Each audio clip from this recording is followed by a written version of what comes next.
O Supremo Tribunal Federal já formou maioria para responsabilizar as redes pelas postagens com conteúdos ilegais feitas por usuários. O voto que garantiu essa maioria foi do ministro Gilmar Mendes. Além dele, votaram também para responsabilizar as plataformas os ministros Dias Toffoli, Luiz Fux, Luiz Roberto Barroso, Flávio Dino e Cristiano Zanin. O ministro André Mendonça teve um entendimento diferente dos demais. Ainda faltam votar os ministros Cássio Nunes Marques, Edson Fachin, Alexandre de Moraes e também Carmen Lúcia. No entanto, como já são 6 votos a 1, não há como alterar esse resultado final, já está a maioria ali instalada. O STF então já firmou o entendimento para responsabilizar as redes sociais por conteúdos ilegais que forem publicados por usuários, mesmo sem que as plataformas tenham recebido antes uma ordem judicial para retirada das postagens. Pelos critérios para que isso ocorra, ainda vai ter uma definição. Adivinha quem vai definir os critérios? Os ministros. Eles precisam entrar num consenso em relação às propostas apresentadas no julgamento. Vamos conferir um trecho do voto do ministro Gilmar Mendes, que justamente foi o voto ali que formou maioria sobre esse tema. No meu voto, mas a questão obviamente está em aberto diante de todas as vicissitudes e agruras que insam o tema, mas no meu voto eu trazia a proposta de confiar essa tarefa à ANPD, mas em suma é um tema relevante. O que é importante é que haja algum tipo de decisão que confie a um órgão a fiscalização desses deveres. O ministro Flávio Dino, que também votou pela responsabilização das plataformas sem a necessidade de uma decisão judicial, defendeu o ponto de vista dele durante o julgamento. Vamos conferir. Liberdade sem responsabilidade conduz à barbárie. E é disso que nós estamos cuidando aqui.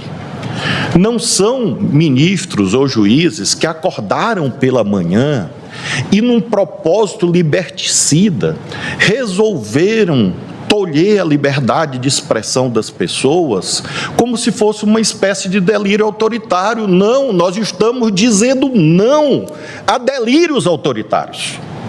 Desses que acham que alguma empresa privada vai apenas se autorregular. Qual é a empresa, o setor econômico ou social que se autorregula?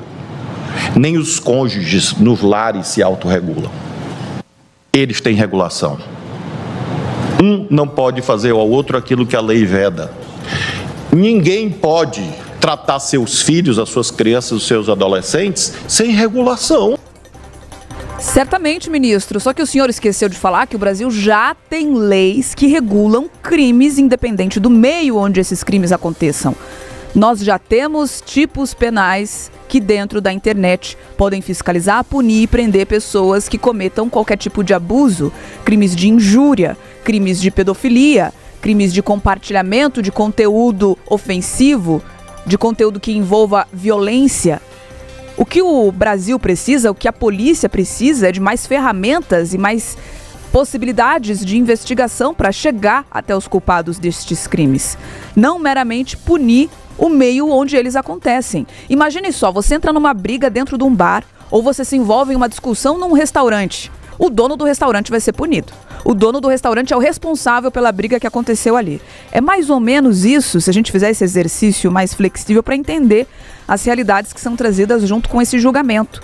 Essa responsabilização prévia, para mim, cheira com um tom lá na frente de uma tentativa de controle da informação e de ideologia. Ela vem agora com essa roupinha de que é para proteger contra crimes que acontecem na internet, mas a gente sabe como essas leis avançam a partir do momento que elas são aprovadas. O Brasil já tem tipos penais para punição de crimes que ocorrem em quaisquer meios que sejam. A liberdade de expressão não pode ser refém da decisão de um grupo de ministros.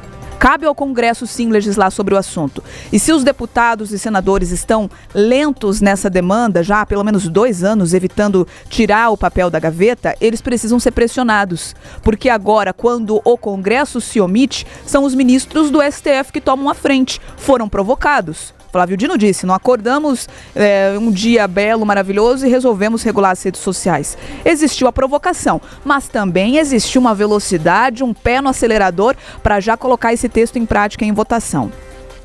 Se tem abuso nas redes sociais, que se puna o autor, não necessariamente o meio. e que isso seja feito mediante lei aprovada por aqueles que foram eleitos para legislarem. Essa tentativa também do STF de assumir esse protagonismo já vem como um recado que distorce mais uma vez as margens e limites dos poderes no país. E aqui já estendo a pergunta, Carlos Kobach, vai ter reação do Congresso diante dessa postura do STF com decisões já de formar maioria para regular as redes sociais?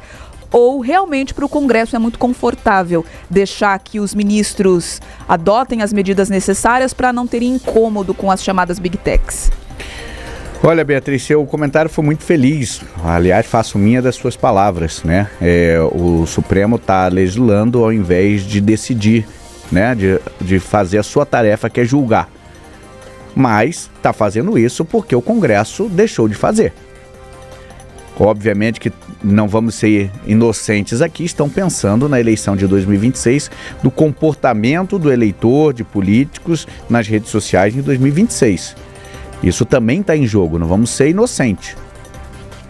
Não é agora, do nada, como o próprio Flávio Dino falou, que acordamos e agora vamos resolver o quê?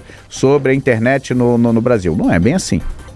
Ontem o ex-ministro do esporte, Orlando Silva, deu uma declaração muito feliz. Ele dizia o seguinte: olha, o marco civil da internet é de 2014, numa era romantizada das redes sociais.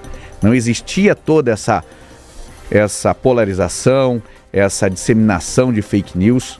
Agora, você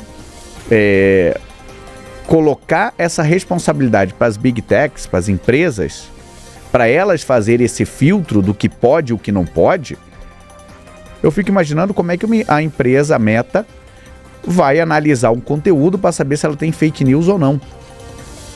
Obviamente que quando a gente fala de crime, como a gente vê sim nas redes sociais, a gente vê nossas crianças sendo impactadas ali por aqueles joguinhos ali de desafios que já levou crianças aqui no Brasil à morte, crianças e adolescentes. Isso aí eu acho que é um ponto pacífico. A partir do momento que a empresa identificar qualquer crime de racismo, apologia ao crime, tem que ser removido esse conteúdo. Agora, a questão de fake news é muito subjetivo. Se passar o texto como está, não tenha dúvida que daqui a pouco vai ter gente falando que a Meta é do PT ou do PL. Não tenha dúvida disso, porque vai chegar uma hora que ela vai retirar conteúdo que não precisava ou vice-versa. Agora, essas diferentes posições e entendimentos do ministro do Supremo Tribunal Federal revelam uma coisa: esse assunto deveria ser debatido no Congresso Nacional. É lá que estão representados empresas, sociedade civil, povo, o Congresso que deveria fazer esse trabalho e não o Supremo Tribunal Federal. Mas no Brasil a gente vê isso. Quando o Congresso deveria fazer, não faz, quem faz é o Supremo, que não deveria fazer. Eu só não concordo com um ponto, Carlos, que você falou, que eu acho que o Congresso não deixou de legislar, porque teve essa discussão acontecendo no Congresso há alguns anos, aquele PL que foi chamado lá de primeiro PL das fake news, depois houve um grupo tentando chamar ele de PL da censura, e eles entenderam que não havia maturidade para fazer essa mudança no Marco Civil da internet naquele momento, e isso para mim também é uma decisão que vem do Congresso. É sim legislar, você optar por não fazer a mudança na regra que está imposta nesse momento também é uma opção, na minha visão, e existem grupos de trabalho discutindo isso no Congresso naquele momento. E aí é mais grave o que acontece no STF, porque além deles, eles foram provocados para entender se aquilo era constitucional ou não, né? Esse inciso 19 ali do Marco Civil da Internet. Entenderam que é inconstitucional e formaram a maioria nisso ontem. E agora eles vão justamente legislar, vão decidir o que vai acontecer. Não, eles tinham que então, a gente decidiu que é inconstitucional, devolve isso para o Congresso para eles tentarem definir ali como que vai ser. E aí a preocupação é justamente essa que o Carlos explicou, né? Existem muitas coisas subjetivas, não é preto no branco. O que é crime e as redes sociais já são responsabilizadas quando não tiram isso do ar através, né, de decisões judiciais. Então a gente está falando de pornografia, de vários tipos ali de crimes que podem acontecer no âmbito virtual. Mas quando é subjetivo, quem que vai decidir se está certo ou se está errado? E aí, a gente não tem essa definição ainda por parte do Supremo, a gente vai ter que entender para que caminho eles vão seguir, mas tem alguns votos extremamente preocupantes ali, principalmente do Dias Toffoli, que é seguido por Luiz Fux, salvo engano pelo próprio Gilmar Mendes também, que diz que a própria pessoa que se sentiu ofendida pode mandar ali, né, uma notificação para a empresa, e se ela não derrubar aquilo do ar, ela vai ser responsabilizada. O que isso vai fazer? Com que as empresas censurem os usuários, porque senão elas vão ser responsabilizadas por absolutamente tudo. O Carlos falou agora, eu não concordei com ele, e tá tudo certo, faz parte do jogo, é democracia. Mas aí, se fosse nas redes sociais, eu ia mandar lá pra rede social que eu não concordei e que tava me ofendendo e que tem que tirar do ar. Imagine só você. Tira, né? Exato, e aí a empresa vai fazer o quê? Vai ter que tirar tudo, porque senão eles não vão conseguir mais funcionar no nosso país. Ou eles vão ter que tirar tudo, censurar, ou eles vão ter que parar de funcionar aqui no nosso país. E a gente fala sobretudo sobre as redes sociais, mas é um guarda-chuva ainda maior, porque a gente tá falando de absolutamente tudo, de sites, de aplicativos, de e-commerce, onde existem interações de pessoas e que podem cair também nessa legislação aí que vem do Supremo Tribunal Federal. Agora, Manuela, só um ponto. Imagina isso no meio de um período eleitoral, que a gente sabe que o Tribunal Superior Eleitoral tem que responder ali imediatamente, porque o prazo é curto, o prazo eleitoral é curto, e um estrago ali numa postagem numa rede social pode até decidir, quem sabe, uma eleição. Então imagina isso tudo, o pandemônio que não vai ser durante o período eleitoral. Então é preciso sim que seja regulamentado. Como o Congresso não fez, o Supremo vai fazer, e aí vamos ver como é que vem, vai ser um Frankenstein, e aí o Congresso vai ter que se debruçar sobre isso. Vai aceitar do jeito que está, vindo do Supremo, ou vai fazer a sua atividade fundamental e principal, que é legislar, que é fazer um projeto de lei, uma regulamentação sobre esse trabalho aí das redes sociais. Em um país em que a gente já viu rede social sendo banida por uma decisão de uma canetada de um único ministro, eu não duvido mais nada. Vamos continuar falando sobre esse assunto, agora 7h32. Repita. 7h32, lá na internet. Vamos fazer uma pausa rápida na FM, tá? E continuamos no detalhe aqui da regulação das redes sociais no YouTube. Você que não conhece o nosso canal ainda, vem pro Jovem Pan Grupo RIC conhecer essa conversa dos intervalos com a audiência.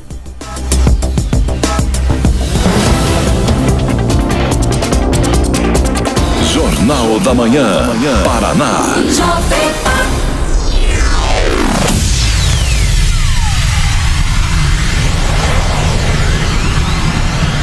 Bom dia, turma da live. Feliz Dia dos Namorados para todos que estão e vão comemorar. Para os que não vão comemorar também, celebrem o amor próprio, digamos assim. Mas dá tempo ainda, né? Hoje até meia-noite é Dia dos Namorados. Dá para virar o jogo ainda. Dá tempo. Abre o aplicativo lá de relacionamento, quem sabe? Olha, não estou incentivando nada. A gente tem que tomar cuidado com tudo que a gente fala na internet agora.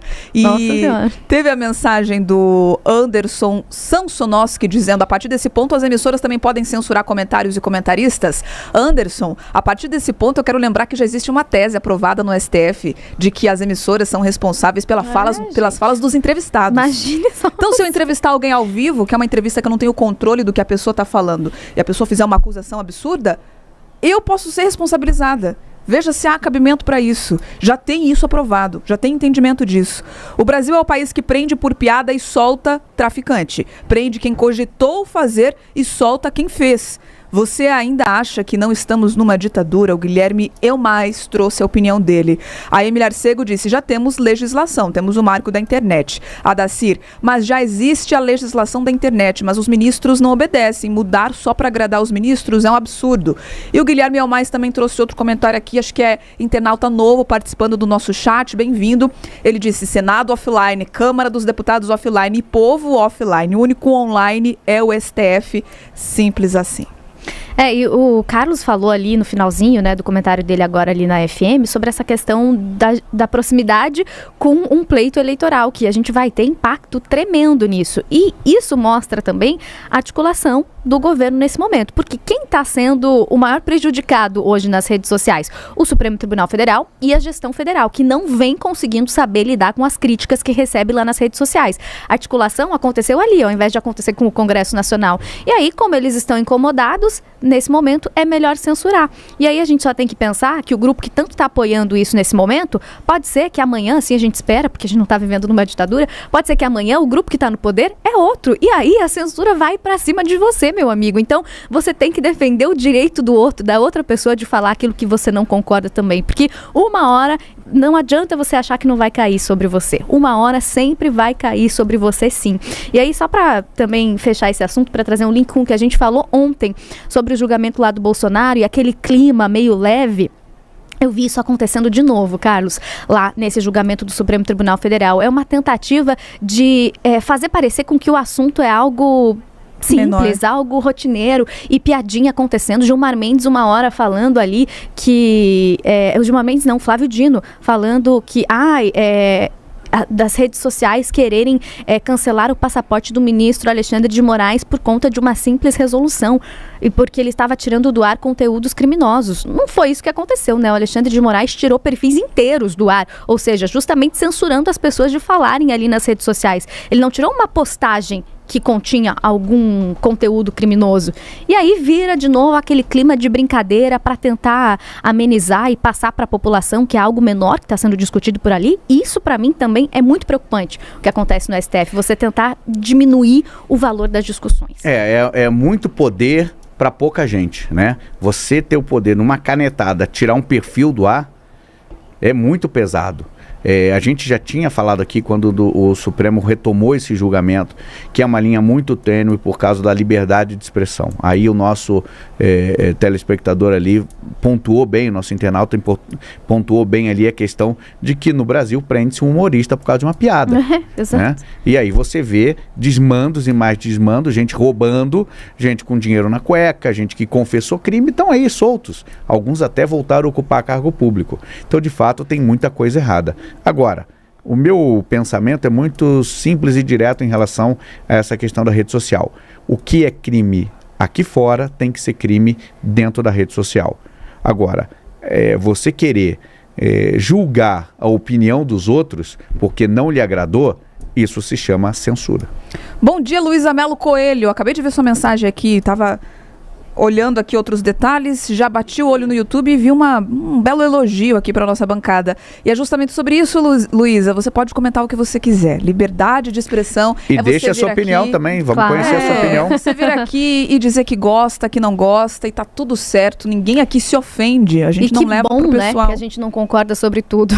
Graças a Deus, é isso que é a democracia. Não, nós temos que voltar para a FM, vamos lá. Quantos segundos? 20, vai lá, Carlos. Rapidinho, é como se o Supremo dissesse o seguinte, agora vocês aqui da live, o comentário de vocês só vai entrar depois que eu, a Bia e a Manu, a gente filtrar e validarmos. E aí, é liberdade de expressão? Não, isso não é liberdade de expressão, porque nós vamos decidir o que entra e o que não entra. Vamos voltar para a FM.